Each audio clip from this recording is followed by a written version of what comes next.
Ассалаумағалейкум барлықтарыңызға, қалайсыңдар? Бүгін сіздерге өз ойымды, жеке өз пікірімді қалдырғым келіп тұр коронавирус туралы. Коронавирус Америкада да өте қатты шулатып жатыр. Американецтардың өздері де тоже паниковать етіп жатыр, шулап неше түрлі супермаркеттерден керек жарақтарды алып жатыр үйлеріне. Көптеген школдарда карантин,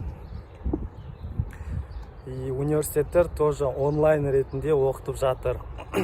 И Америка Құрама Штатының президенті Дональд Трамп тоже еще Европа елінен, Шенгенский Европадан Америкаға келуді жауып тастайды 13 марттан бастап 30 күн. Сосын не? И қалғандары Трамп еще и экономиканы доллар түсіп жатыр, доллармен бірге бүткіл нефть, бүткіл акциялар түсіп жатыр американский, өйткені коронавирус бәріне влиять етіп жатыр. Қазіргі кезде самый крупнейший компаниялардың акциялары төмен түсіп жатыр, өйткені алатын адамдар жоқ,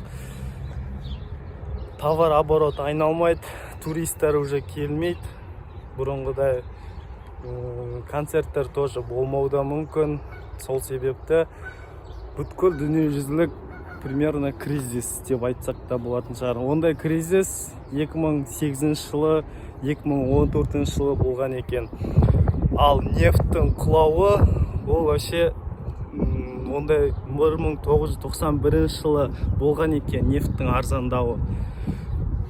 Нефт арзандаса, значит, мұнай бар адамдар, мұнай арзандайтын болса, значит, мұнайы бар мемлекеттердің экономикасы тоже төмендей түседі. Өйткені көптеген мемлекеттер мұнайдың арқасында тұр. Мысалы, Ресей, Қазақстан деген сияқты мемлекеттер.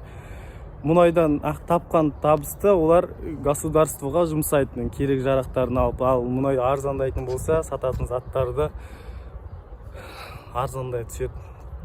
Ақшанда тоже құны жоғалады деп ойлаймын.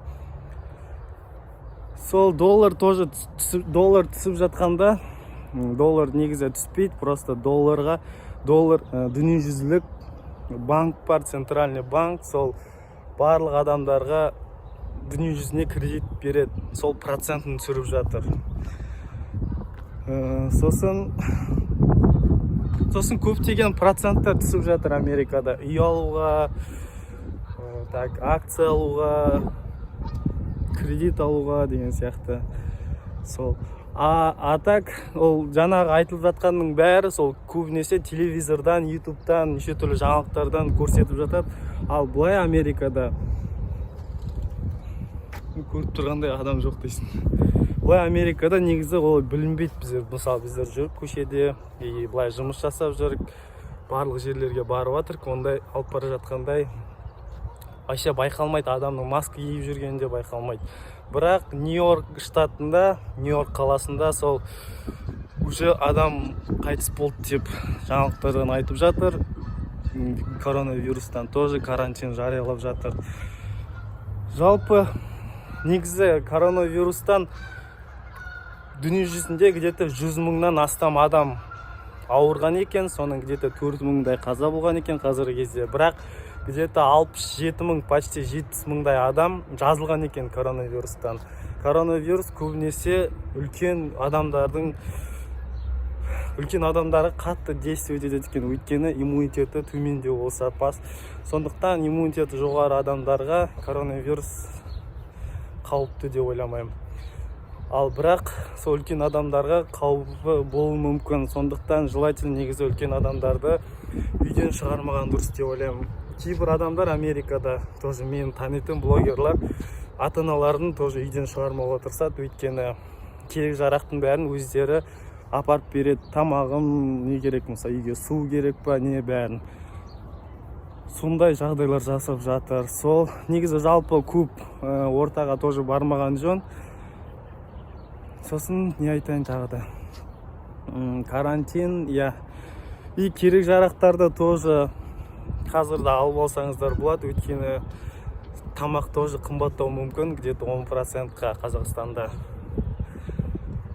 Тоже Америкада да может қымбаттау мүмкін, өйткені барлық шетелдік мемлекеттерге жол жабылып жатыр. Енді көреміз алда не болатынын.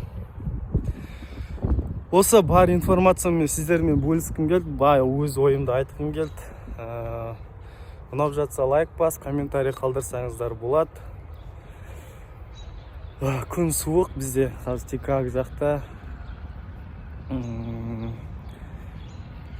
Жүрім Чикаго Шамбур қаласында жүрік. Қазір Құдай қаласа бүгін сол жолға шығу керек. Көреміз не болатынын. И Instagram каналыма қосылсаңыздар болады, сол жерде тоже күнделікті история салып отырам. Сол жалпы рахмет көңіл бөліп қарағандарыңызға. Сендермен болған Асхат Америкадан. Сау болыңыздар.